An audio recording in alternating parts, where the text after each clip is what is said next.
William Hill sponsors Seconds Out. Radio Rahim here with Eddie Hearn.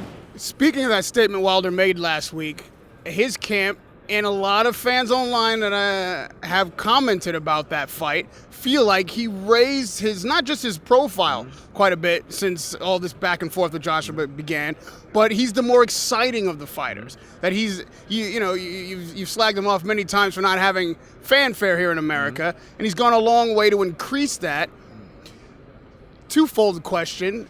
Do you agree with those statements? And secondly, what does Joshua need to do to capture the American market, if other than obviously success?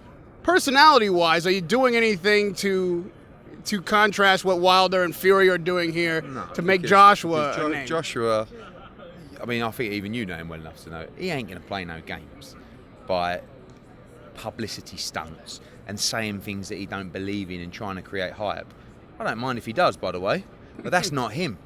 He's the ultimate role model. He does exactly what he wants to do. He says exactly what he wants to say, and what you see is what you get.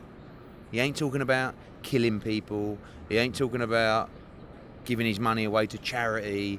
There's no publicity stunts. You like him or you don't like him, no problem. You make your own, but what you see is real. In terms of Wilder's stock, I would say in the last year it has gone up considerably.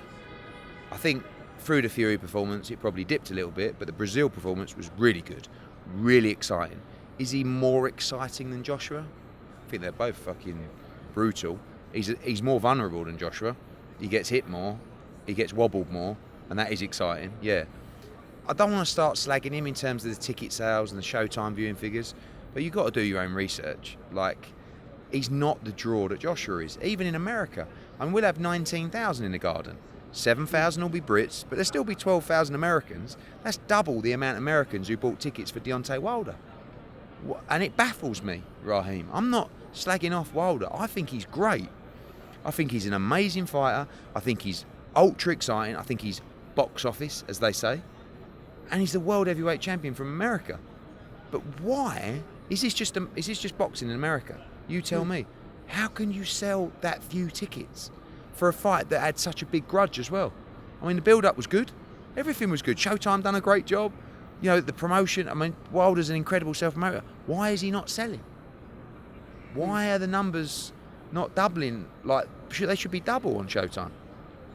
It baffles me because he's got it all. And this is not a dig at him. I'm telling you honestly, he's got it all. And the fight with Joshua is the biggest fight in world boxing. It's one of the biggest heavyweight fights of all time.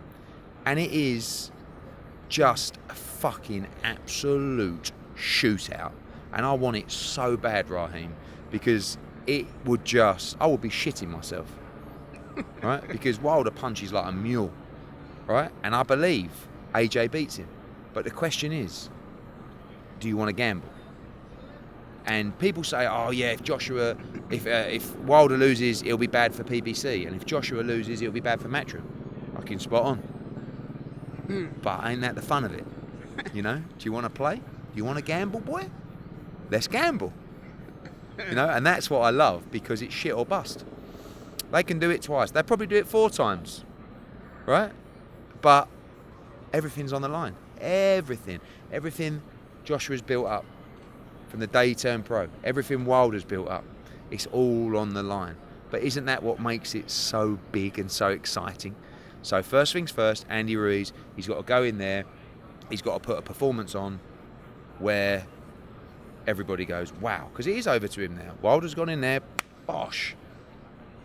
Over to you, Joshua. And Joshua's got to go in, and he's got to put in a great performance. Radio Rahim with Eddie Hearn.